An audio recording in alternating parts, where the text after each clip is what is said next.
What's up, everybody? Welcome back to Speedfire Fab Shop.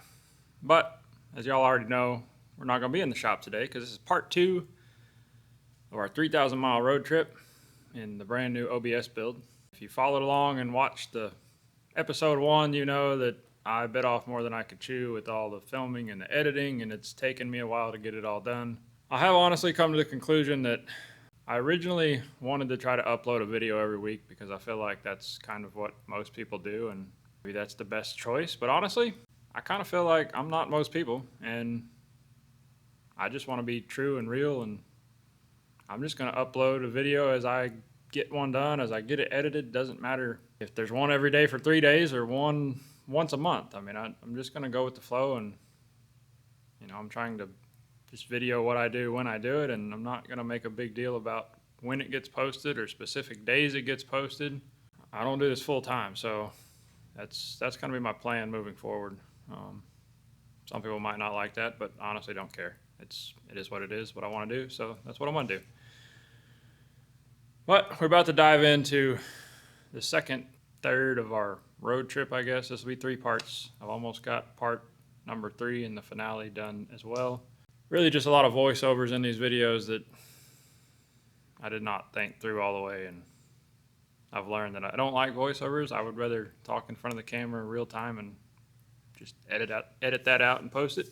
Sometimes voiceovers are necessary, but anyways, I'm just sitting here rambling on.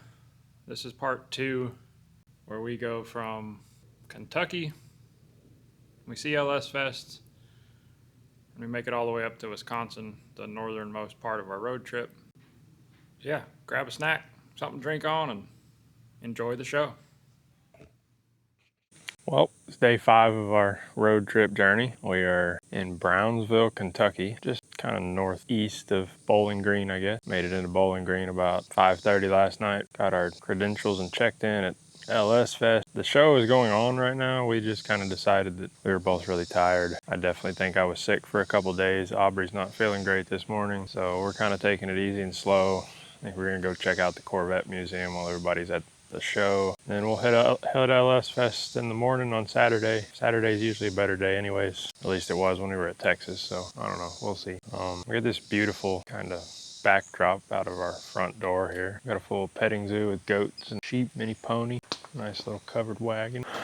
Truck's been doing great. I think we got a new AC pressure sensor that seems to be working. I think I need to change the plug because there's, I don't know, kind of wobbles in there. It didn't work when I first put it in, but it's been working fine for the last 150 miles. Officially hit 1,000 miles last night. Look, here's the pony.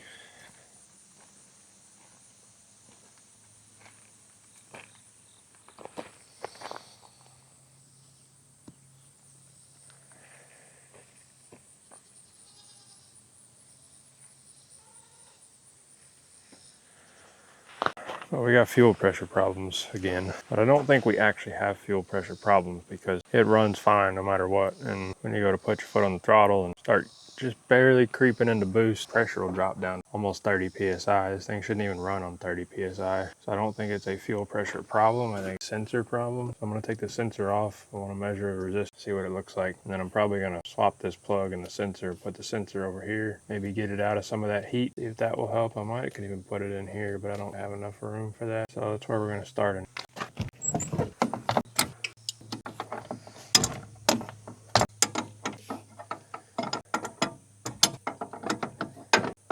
Honestly, I need to stop at the auto parts store and get a mechanical gauge. Well, if I do that, the only place I can put the mechanical gauge is right here. So maybe we just got to leave the sensor. We'll get a mechanical gauge. Just kind of verify. I really don't know how to measure these. Maybe you can't measure them.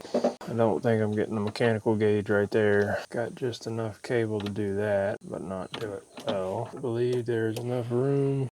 Also don't have, I know these are sensitive to vibration. I don't think this thing vibrates excessively. Shouldn't. People mount them on the engine all the time and it's not even mounted on the engine. We don't have fuel up in here, so that's good. I mean, we have heat coming off manifold straight up to that. I think I'm gonna move it over here for now and we're gonna see what it does. If we're still having problems, then I'm gonna put a mechanical, we'll stop and get a mechanical gauge and I'll swap them around again. And then we can verify 100% that we have good fuel pressure. The problem is it shows pretty good pressure sitting here. It's when we're driving it that it wants to fall.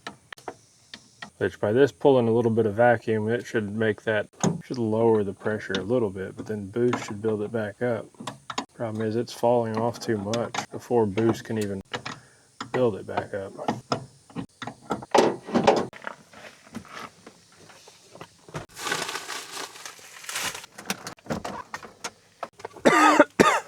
Alright, so can't read the pressure. Well, I guess I can with the key. Spike to 65. It falls back off just because it's got a return. If I come in here, adjust this, manually turn it. I mean, we're reading 66 pounds. 6.2, 66.3. If I start it,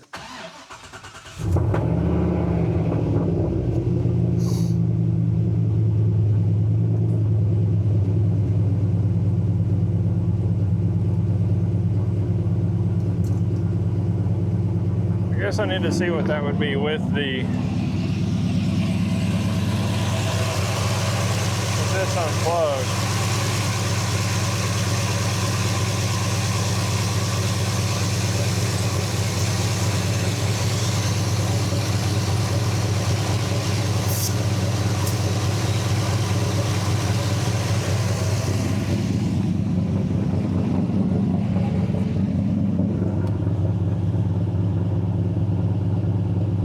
So it's 68.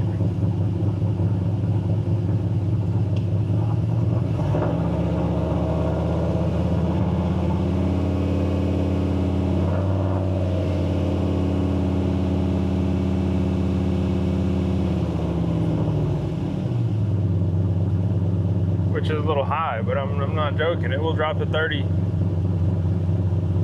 35. The only reason it'll drop to 35 is because I've lowered the safety limit, basically, just trying to like figure out what the heck's going on. And again, it does not run any different at 35.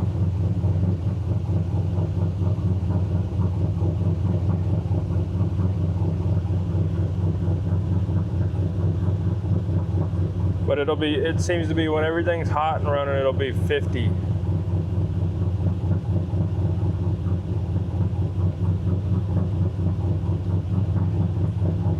Just sitting here idling when everything's up to temp.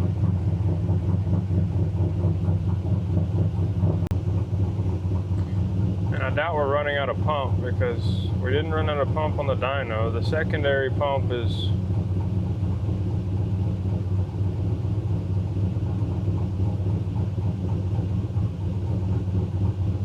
well, it's running, the secondary pump's running at 34% right now.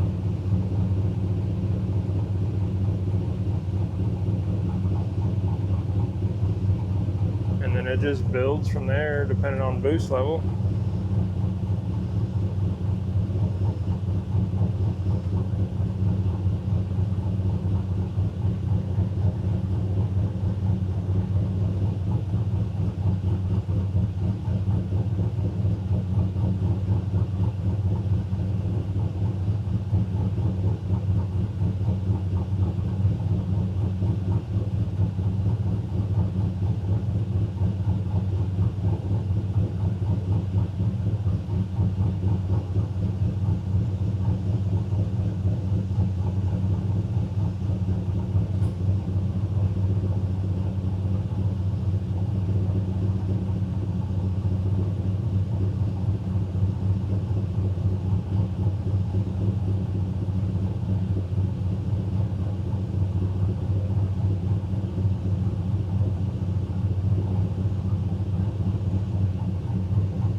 vacuum drops it like 2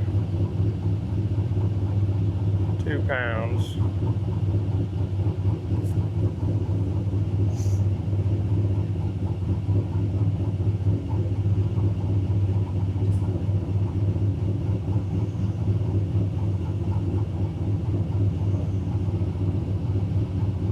I don't know. The only way to find out is to drive it, I guess. I'll check back in with y'all to see what happens after that.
We're suckers for a good antique shop, so of course we had to check out Vet City Antique Mall, and it's massive. I think we got there about 2.5 hours before it closed, and we maybe walked a quarter of it. Seen this cool old cast iron heater of some sorts, water heater I guess. Had to take a picture of this custom air hammer. Thought that was pretty funny. I don't think we bought anything, but it was still cool to check out. A lot of old history. Well, I mentioned we were staying at a petting zoo, and the animals definitely know what to do when people arrive.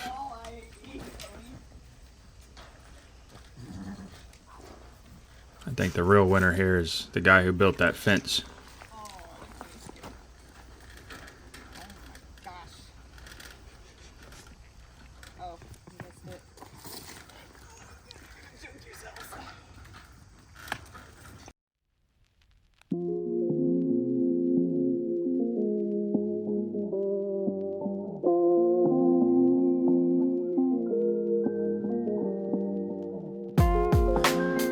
Saturday, finally made it to LSFest here at Beach Bend Raceway.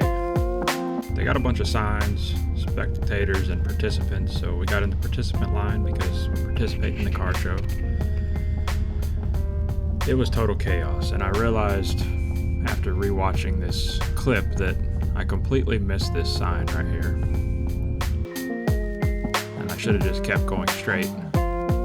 So instead, we basically went through the participant line for like racing and vendors.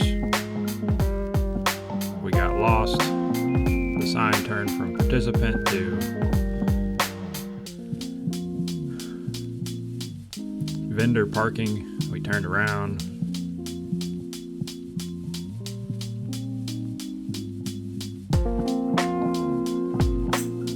We ended up asking somebody where we were supposed to go. They told us we were going the right way.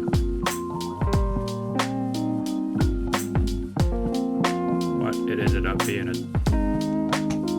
total mess of people and cars because we pretty much went in backwards for the car show.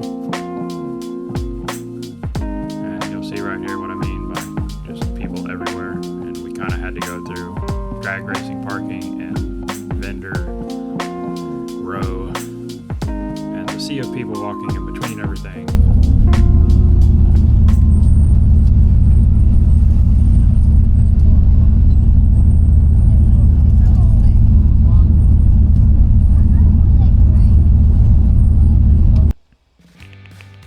It honestly took about 20 to 25 minutes to get through this mess. Beach Bend Raceway is really cool. It's a cool location, kind of in the trees along the riverbank, but it's not a great location for this many people, I don't think. You know, you go to a motor speedway like Texas and there's plenty of room for people to move around and spread out, but here not so much. Everybody just walking in the road.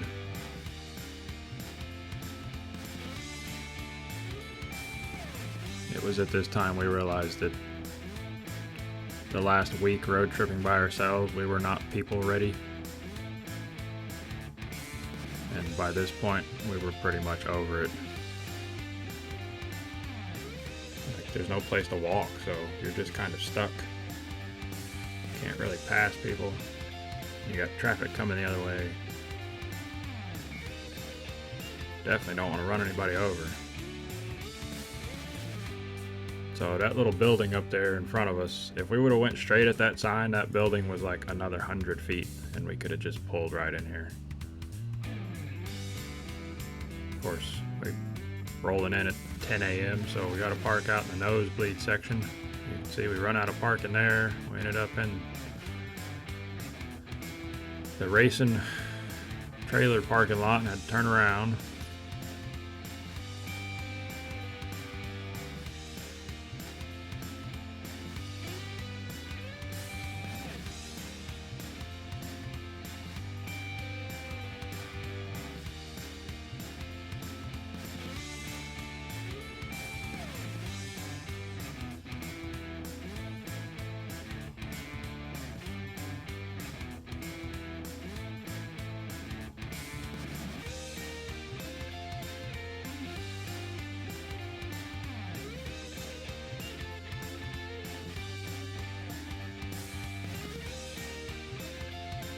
We managed to find the spot, thankfully.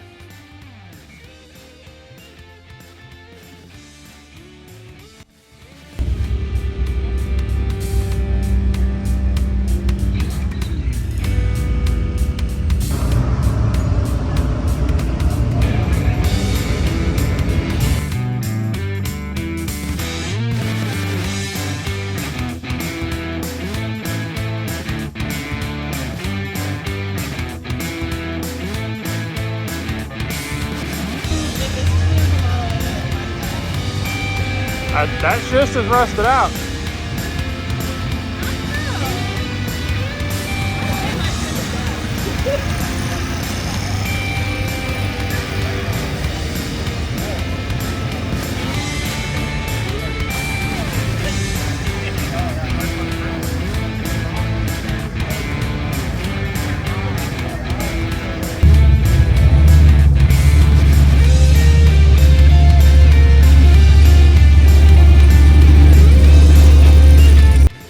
I really didn't get a lot of pictures or videos while we were here because, like I said, we were just over it with all the people and honestly not having much fun. I mean, there was plenty of cool things to see, like this turbo LS swap Volkswagen Bug, but again, we were not really ready or wanting to do this at this point, so I didn't take many pictures or videos. And we honestly moved on pretty quick. I think we were there about 2 hours. And then we ended up leaving. Definitely not what we had planned, but it's part of it. I think the rest of the road trip made up for the lack of fun at LSFest. I was really looking forward to seeing the Ultra 4 racing, but we got there a little too late. They were running ahead of schedule, I guess, and was doing awards by the time we rolled up there. Stock block. And drag racing was just packed. There was no seats available, standing room at the fence. It was insane.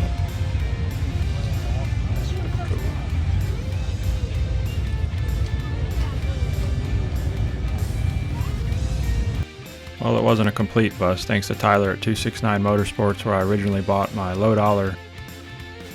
Well, it wasn't a complete bust. I needed a fuel pressure sensor as mine was failing. So thanks to Tyler at 269 Motorsports, which is where I originally bought this sensor. He was here on site. He didn't have any with him, but he was kind enough to sell me his Rife sensor, his backup out of his race car, so that I could throw that in and have more consistent fuel pressure readings so that we can make it back home safely. Well, after all the fun we could have at LSFest, we made it back to the covered wagon, met some new friends. Oh, sweet puppy. And just spent the night chilling out, playing with the animals, watching the sunset, and grilling up some steaks. It was a great vacation.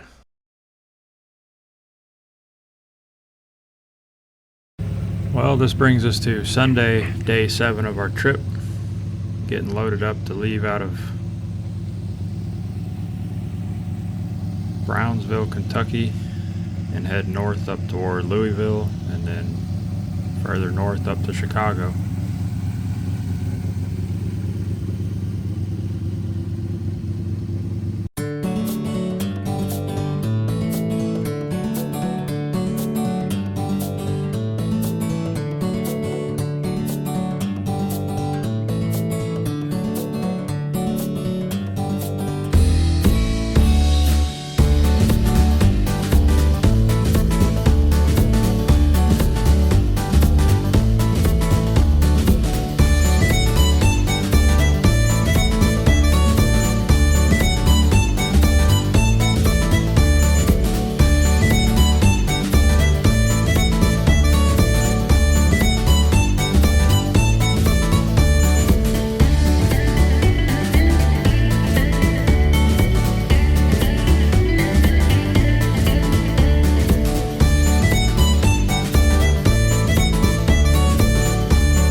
Louisville, Kentucky.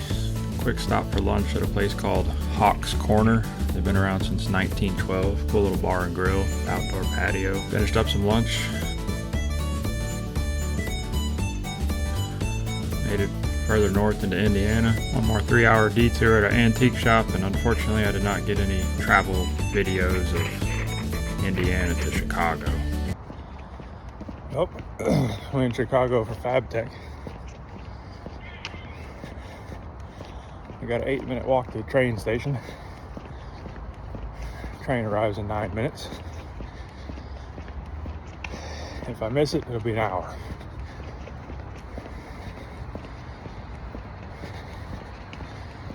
So, hour walking. See if I can make it. It's a nice walk at least. This is the National Historic Town of Pullman, Illinois, just south of Chicago. Made it to FABTECH 2025.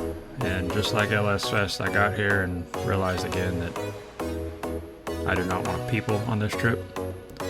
So I didn't take many videos or pictures. I walked around about a 3-hour period and got bored and left. I mean, there's some cool things, but honestly, it was like it was a couple years ago. Just more and more robots doing the same thing, more and more laser welders. A whole lot of mom and pop companies from other countries selling welding wire and welding consumables. And I don't know, just nothing really blew my mind and impressed me.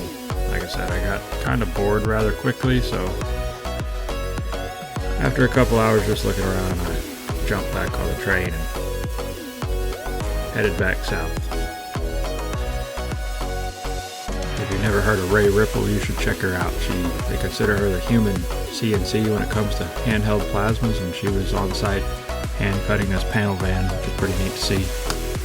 I did get to try some aluminum TIG welding in the Everlast booth. That was pretty fun. Problem is now I want a new machine because my Miller Syncrowave Dinosaur doesn't weld near as nice as this does. Trump's always got some pretty cool equipment. Here this robot's picking up flat laser cut parts, bending them, and then stacking them on a pallet to be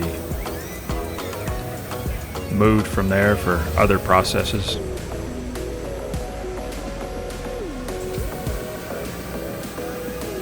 It's quite insane what technology has come to in the metal fab world.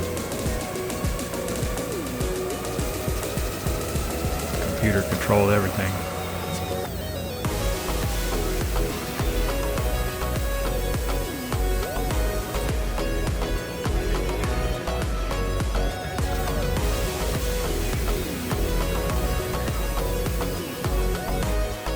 Back on the train we go. The train actually stops in the underside basement area of the convention center, and I made sure to choose a location that was relatively close to the train station. This is their outdoor train line, more like an Amtrak, not their subway system, so it's a little safer, much better quality. Well, it's Wednesday morning. Getting ready to leave south side of Chicago, head up to Madison, Wisconsin for the night. Getting everything checked out. Still having problems with this AC pressure switch, so we're back to running it rigged up with the jumper wire.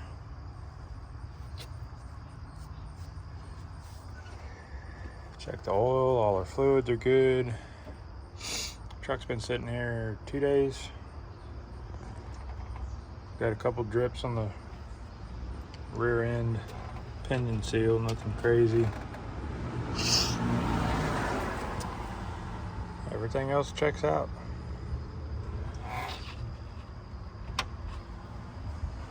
No leaks, no wires rubbing anywhere that I can tell, no hoses chafing. Tire pressure looks good. Tires look good. Just getting it all checked out after sitting a couple days before we hit the road for another 3 hours of driving. Head a little further north.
guess Wisconsin is the land of cheese, so we had to check out the cheese castle in Kenosha.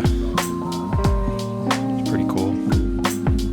Had a lot of knickknacks and novelty items. And I guess if you're a Green Bay fan, it's the place to get your cheese head hat.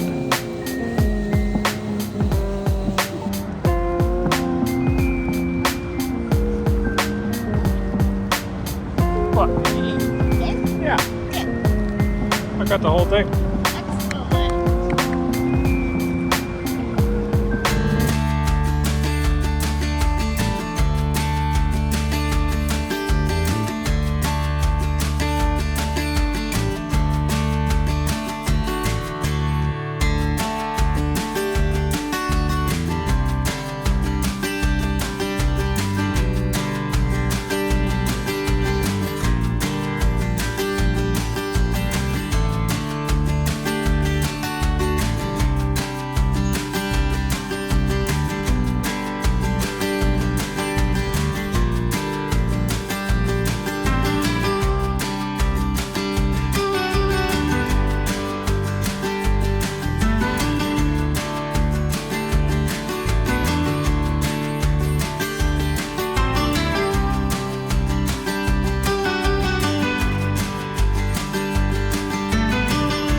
We made it into Madison, Wisconsin, made it to our hotel. The hotel advertised free parking, but they did not have any parking, and it was a 2-hour parking on the street. They also didn't have a front desk. It was self-check-in online.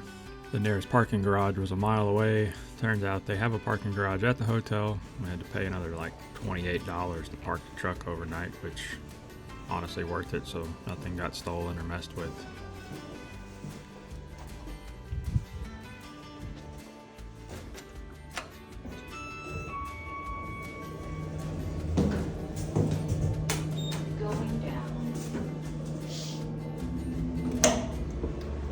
Aside from all the boring cars, I feel like this is like real life GTA garage. So we're in this kind of fancy, I don't know, hotel apartment thing in Madison, Wisconsin. You gotta pay extra for the parking garage, of course. So you gotta give them the year, make, and model, all that nonsense. They literally put me in an EV charging spot. Like, I don't know. I don't know where to plug this in at.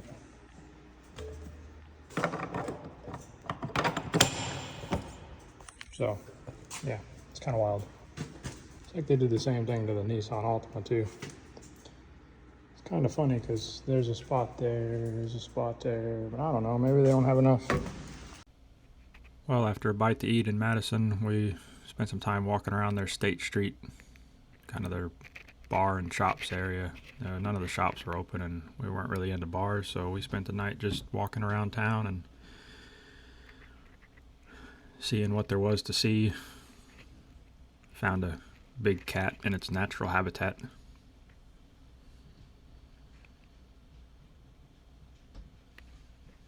And we walked a couple miles and ended up at the lakeside.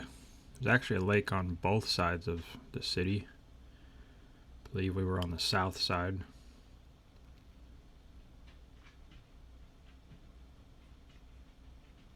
Yeah, it was a fun time. Never been to Madison. Didn't realize it was the college town, capital city of Wisconsin until I got there, actually. I'm not a big city guy, but I like exploring different things, so it was fun. The next morning, we're up bright and early, about 6 o'clock. Brings us to Thursday, day 11. We're heading out of Madison, Wisconsin. I did feel kind of slightly bad for probably waking up half the hotel, firing up the truck at 6 in the morning, but it is what it is. Like I said, I didn't want to park it in a public parking garage a mile away. So we're going to head out of town and start heading south towards Iowa. Got to find some coffee along the way.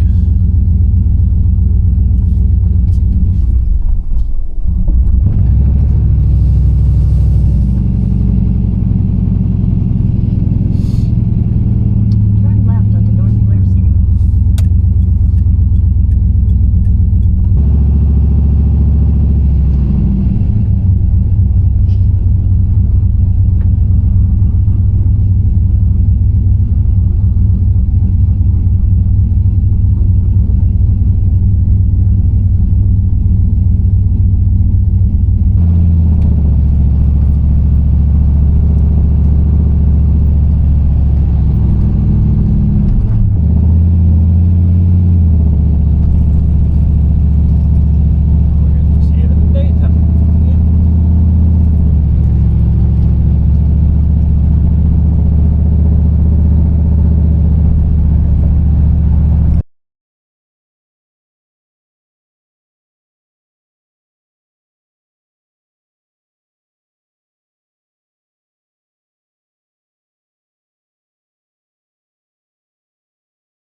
Well, we found a cool little coffee shop just outside of town. Ironically, it used to be an automotive quick lube place. They converted. Rather strange. We're back on the highway, cruising down.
Well, I'm leaving y'all on a cliffhanger on this one. You're gonna love you're gonna love the next stop, which is about another 30 seconds into this video clip that we just stopped on. But you're gonna have to check back for episode 3 to see what that next stop is. All I gotta say is, if you're in Iowa, if you ever been to Iowa and you're into vehicles and things with wheels, I'll leave it at that. Then you know, you probably have a good idea where we're going next. It's a bucket list item for me. I've always wanted to go. Never had the opportunity. It's actually my first time in Iowa.